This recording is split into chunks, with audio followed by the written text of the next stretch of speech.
Hello, Professor Julio Tulande. Nice to meet you and Happy New Year.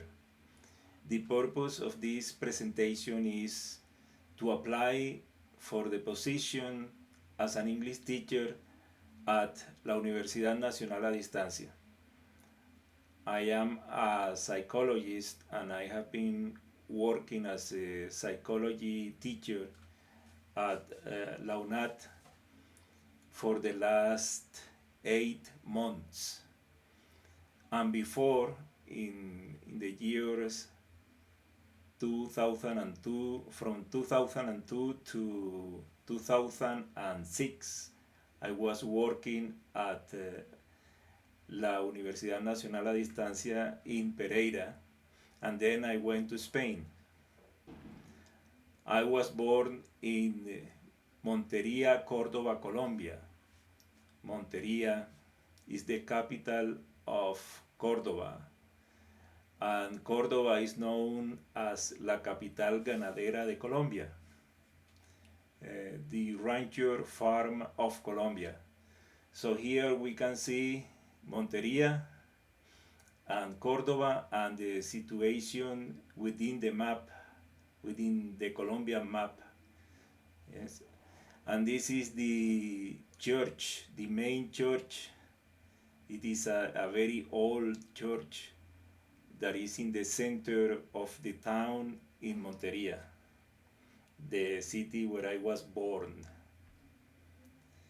And this is the most beautiful river in Colombia. I'm just joking, but it is a river that I love very much. It is the Sinú River, el río Sinú, that goes across the city of Montería.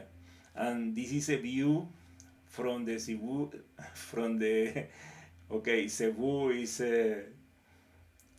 a kind of toro, it's a kind of cow, okay, la raza Cebu, but this is the Sinú River, el río Sinú. So this picture shows a view from the Sinú River to the city. Yes, as you can see, the Sinú River is very, very nice. It is real beautiful. And this here, it's called the planchón. You know, the planchón is like a ferry, like a small ferry that you have to use to cross the river to one side to the other. And there was a time, like 15 or maybe 20 years ago, I was studying modern languages at la Universidad del Sinú. And la Universidad del Sinú was on the other side of the river. Yes, I was living on this side of the river, and to go to study every day, I had to catch the planchón. I had to pay a small fee and then cross the river like for maybe 15 minutes. Yes, 15 minutes. It is very slow, but it is very romantic. So I enjoyed that very much, and I studied modern languages in this university for 3 years. I had to go there every night. You know, the studies were during the night. We were studying English, French, and Spanish. And I was very happy because I was working with a very good company, Productos Roche. I was a medical agitator, a salesman, that I used to go to the drugstores to sell the products from my company, that the company I was working for at that time, and the name of that company was Productos Roche. That is a company, it's a multinational company from Switzerland. Okay, so I was very happy because I was studying and I was working, and I had a good salary. But then somebody, you know, I think it was the salesman chief. They decided that I had to go to Pereira. No? I had to go. I was living in Monteria, and then they told me, you have to go to Pereira to live there because we need you there because the salesman who was working over there, uh, he's not working now with the company. He was fired from the company, and you are a very good salesman. We need you there. You know, you have many characteristics that are very good for the company. We love you here in the company, and we need you to go there. And I was telling them, no, you know, I am studying here in Monteria. I'm happy here. I would like to stay here. If you don't mind, if you tell me that I have to go to Pereira to work there, then I will do it because I don't want to lose the job. But please be kind and let me stay here. But they didn't listen. And then I thought, okay, I'm going there. I didn't know Pereira at all. Now I'm living in Dos Quebradas, you know, municipality from Risaralda, near Pereira. So I didn't know Pereira. I didn't know that I was going to love Pereira very much. And then I had to come to Pereira, and I was, you know, I was like, as soon as I get there, I'm going to find a university where I'm going to continue my studies in modern languages. But it didn't happen because there was no university with that studies, you know, with modern languages. So I had to stop to studying that, and then I studied psychology in Pereira, yes, at la Universidad Antonio Nariño de Pereira. So, as I was telling you, this is the planchón, you know the planchón, that is very beautiful. There are many kinds, you know, painted from different colors and in different ways. And there are like maybe 10 across the river near the city, near Monteria. This is another view, you know, and the name is Planchón, as you can see here. And this is another view, another point from another Planchón. So I love it, as you can see. Okay, another one with the Colombian flag here. And as you can see, the vegetation is real nice, you know, the trees and everything, and the water. And this is el sombrero volteado. That is a symbol, is a hat symbol from Córdoba to Colombia. It's a national symbol now, yes? And those are artesanías from the Zenú Indians. As you can see, they are very beautiful. So I'm showing you something about the place where I was born, and something about my love for languages, you know, because at that time I was very eager to study modern languages and to finish my studies and to be an English teacher.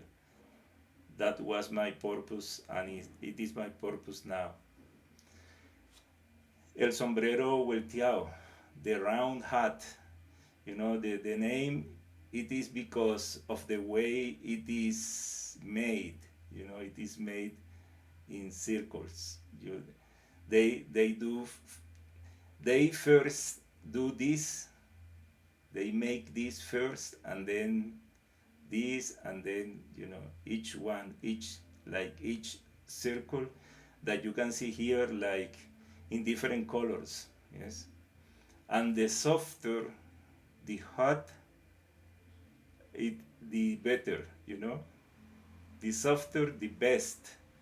So it is very nice, as you can see. Okay, talking about my professional profile, I have achieved several English proficiency certificates like the EFSET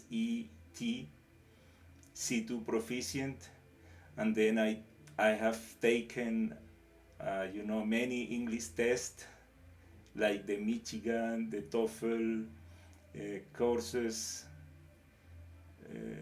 At the time I was living in Pereira before going to Spain.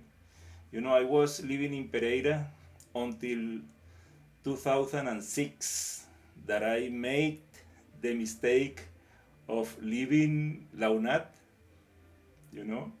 and going to Spain. But I didn't know at that time that I was going to make a mistake by doing that.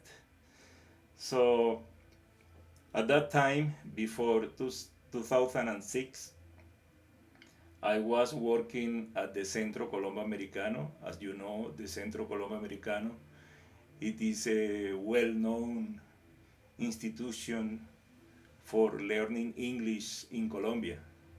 It's a very well-known institution. So I was working there like for 2 years. But I didn't, at that time, I didn't appreciate the value of having all those certificates, for all that time. So I don't have all of this. I have some of them, yes. So as an English teacher, I have worked at the Centro Colombo Americano, Universidad Antonio Nariño in Cartago as an English teacher, and as a psychology teacher. And I also worked at the Universidad Antonio Nariño in Roldanillo. Okay, and when I went to Spain, I worked at Asocolbas, an association in Bilbao, in el País Vasco. And I worked there as an English teacher too.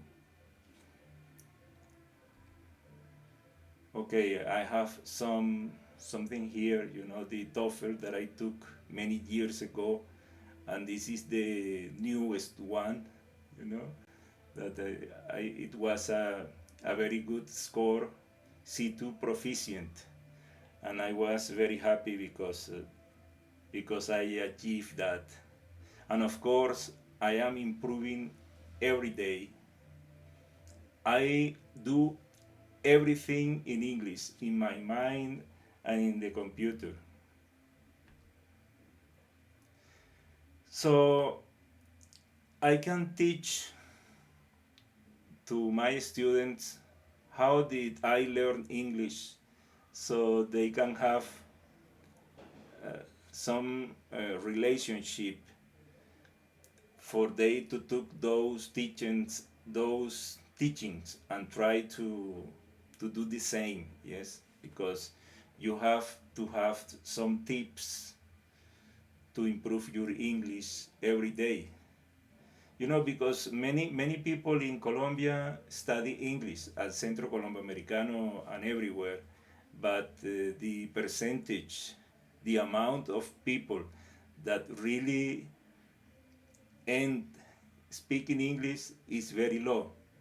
So you have as a student, you have to understand that learning a language is very, very easy, but it takes time and effort.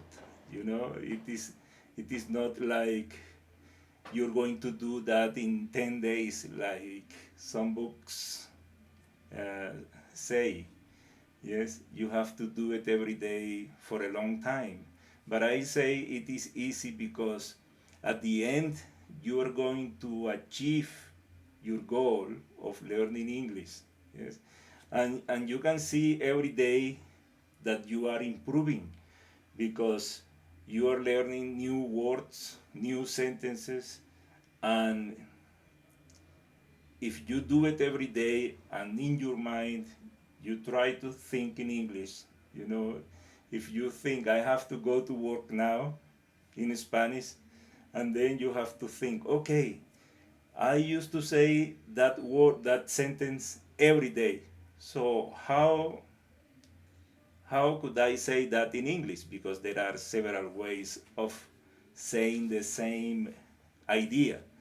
So you have to, to take each sentence and put it in your mind, and then when you are going to say the same, you don't say that in Spanish anymore, you say that in English in your mind, taking into account that most of the times you don't have people to practice with. So you have to practice with yourself, and everything you do. For example, if you're going to watch a movie, you have to do it in English or in the language you want to learn. Yes, and at the beginning, maybe you have to use translation, Spanish translation, and then you don't use Spanish translation, but you use English subtitles, and then you don't use translation or subtitles of any kind, and that's the way you're going to improve. There are many things that you do. I know that you have done many things, Julio Tulande, uh, many different things to improve your English, because everybody does. So you had your way, I had my way, but those different ways are very similar at the end. But even though we may think they are very easy, very silly, for people who are beginning to learn English, those are very, very, very good to have, very good to know, very good to learn. For example, I tell my students, okay, even if you don't want to study English someday, you have to tell yourself, you have to trick yourself, you have to trick your mind, and you have to tell your mind, okay, only 5 minutes. I'm going to study English for only 5 minutes. Yes, 5 minutes is nothing, And if you are very tired, depressive, or anything, then you say only 1 minute. And then most of the times you not only study for 1 minute or 5 minutes, but for 15 minutes, for an hour. So that's the way. There are many tricks, many tips for you to overcome, that tiredness and that need to do something else. Okay. So I can say many things about how did I learn English. Okay, and I would like to have the opportunity to have an interview with you so that you can test my English proficiency, that I hope that I'm showing something now. I know that I'm showing something now about my proficiency, and but with the interview you can ask me some things you want to know, and maybe I am going to have a better chance to get the job in that way. So this is something I teach my students. How did I do it? And of course I ask them how how are they doing it? How do they study every day? How did they study something else, not only English, but how did they learn something else? Because if they achieve learning something else, maybe they can apply this method they use to learn another thing into the English learning. Okay, so learning English is something you have to do every day because you create the habit of doing it, and the habit is something very strong, because at the beginning it is difficult to do it. At the beginning it's difficult to do something every day, something new, but then you don't have to fight with yourself anymore because it is a habit, so you do it every day like nothing, and you enjoy it. You enjoy that, yes. Okay, at the time I was at high school, we didn't study English, but from the third grade at high school, only at high school, and now that they have English, they study English from primary school, and then every year, yes, and every week, and maybe every day, because at the bilingual schools they have English every day. This is nice. I wish I had that. Yes, I wish that. I wish I had been able to study like that. So when I was studying English from third grade at high school, there was not internet or anything that you can use to listen. Finding something in English to listen was very difficult. So we had to buy like these magazines, these Speak Up. They sell these magazines at this moment. Not it is not as easy to find those magazines now like as in the past, but you can find them. So at that time we had to use the cassette. And the cassette was something very bad, because this tape was going to be in a bad shape very fast. This was not good. So I like to remember that and to tell my students about that, because now it is easier, so much easier to learn any language, not only English, but at YouTube and on internet you can find any language, listen any language, and study anything you want. So this is a very big advantage that we have now, and I am taking I am taking this advantage now. Yes. Okay, Speak Up. And at that time, when I was studying English, it was like in 1980, yes, 1975. There were those kinds of tools to listen to the audio, those vinilo discs. Okay, it was a good time also. So, and now we have many scientific studies that tell us the best way of studying anything, and the best ways of studying anything according to science in this moment are two ways: active recall and spaced repetition.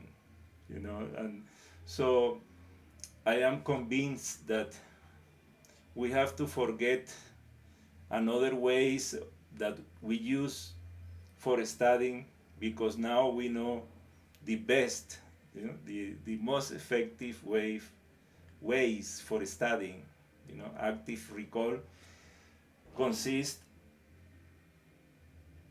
in doing questions to yourself. You know, testing yourself is active recall, even before studying. You know, because they say, those scientists, they say that the effort to remember make us to learn better. Yes, and spaced repetition. This was discovered by a psychologist called Ebbinghaus. Ebbinghaus was aware that in order to remember something, we have to study that something, like at the beginning we have to study like almost every day, you know, like almost every day, every 2 days, every 3 days, every week. And that in that way we're going to have that knowledge in our mind, in our the kind of memory. You know, there are short memory and long memory, or lasting memory. So, and the purpose, the aim is to put our knowledge in the long memory, you know. So spaced repetition is the clue of learning, is one of the clues or the keys of learning, repetition. But spaced repetition is better, meaning that we have to study every day and not the last day when we know we're going to have a test next day. Yeah, you know, everybody does that, you know, to study 24 hours before the test or before the interview or before something. But that's not the way. That's not the best way. The best way are active recall and spaced repetition. And this is the study, the reference of what I'm telling. Yes? Okay. And we can find that study on PubMed on internet. Okay, another reference from another study. Okay, I have to look. This is Austin, how to learn effectively in medical school. You know, and they took medical school because it is very difficult. They have to learn a lot of things in a very short time, and they have to remember that because the life of the patient is in their hands, is in the medical doctor's hands. So they have to do it, like they have to be very precise in their knowledge. So medical school, and and how to learn effectively, you know, faster, the easiest way, the most effective way is learn actively and repeat in intervals, you know. Repeated interval is spaced repetition, and to learn actively is, you know, reading the book several times. Most of the people think that's the best way, but when you read the book for the second time, your mind acknowledge that you're reading, but acknowledge something is not knowing something, you know. So that is the reason why reading a medical book or reading an English book 10 times is less effective than active recall. You know, active recall, that is writing only the questions, not the answers, only questions, and then testing yourself, you know, every day, every time, asking your friends to test you at that you're learning. It's another way. Okay, so now we have here another scientist, Karpik, and this surname is like from German, Smith. Okay, space retrieval. You know, space retrieval is another name. Spaced retrieval, you know, is that you study, for example, every month or every 60 days, yes, but you don't read the content. You ask. You have only questions, and then you read the questions and try to answer without watching them. And of course, after answering, you're going to see if you have the knowledge or not. There are many things. Maybe it is midnight already. Okay. So, okay, maybe it is midnight and the noise is not going to end soon. So I have to end this video faster than I thought. So active recall strategies, okay. The most important active recall strategy is to write a lot of questions to test yourself. You know, this is what I was saying before, the active recall, and this is something every student need to know. So this is Ebbinghaus. You know, this is the forgetting curve. You know, if we study something, this is the time, yes, this is the time, and this is the study. When we study something, we think we learned everything, and the capacity of remembering the first day that we studied that thing, it is very high. But if we don't remember that, if we don't study that knowledge anymore, you know, in 30 days, that knowledge is lost. It's lost. You have to study everything again and again because you forgot that. So the forgetting curve, Ebbinghaus, is here. Now I saw that forgetting curve, Hermann Ebbinghaus, 1885. Without context, around 50%. Okay, there are another things that we have to include when we are studying, like we have to have images, we have to hear the sounds of, we have to imagine that we are studying. Yes, if we are studying about cooking, and then we have to imagine, even if we are sitting in a desk far away from the kitchen, we have to imagine, you know, the pot, the stove and everything, and we have to feel the smell, to hear the noise, Okay, we have the noise here. Okay, maybe that noise makes this video better. Okay, this is a method to study, you know. Okay, I think the video maybe is getting too long. I don't want to bore you, Mr. Julio Tulande, I'm sorry, Mr. Julio Tulande.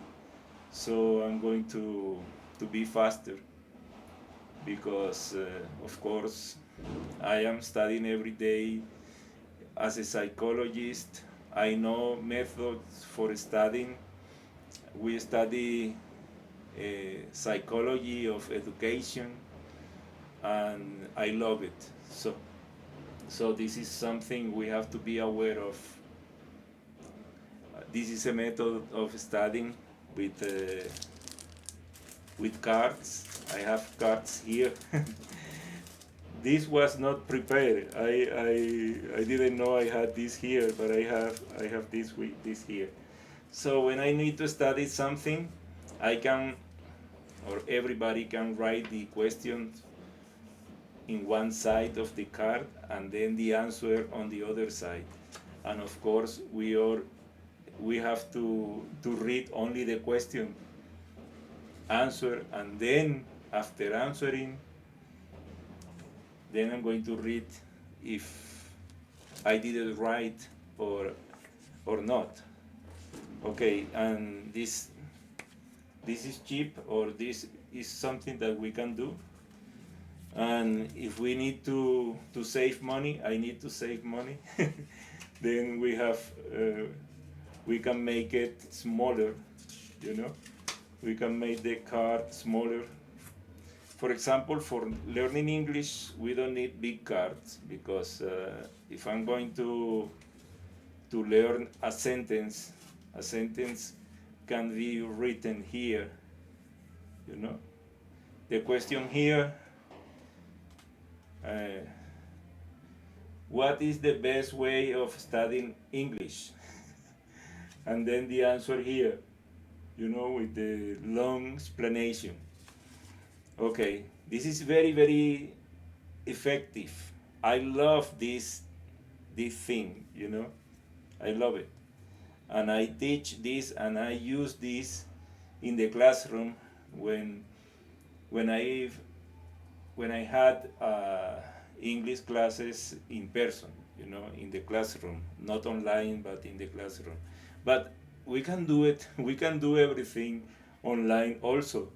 I can use these cards online also, yes, because I'm going to have like 20 cards here. I'm going to show to the students, okay, in this case, I really need the big ones to make the letters bigger letters, and so they can read easily, and then the answer, yes. So like a way of teaching them how to study in different ways. Of course, there are application software online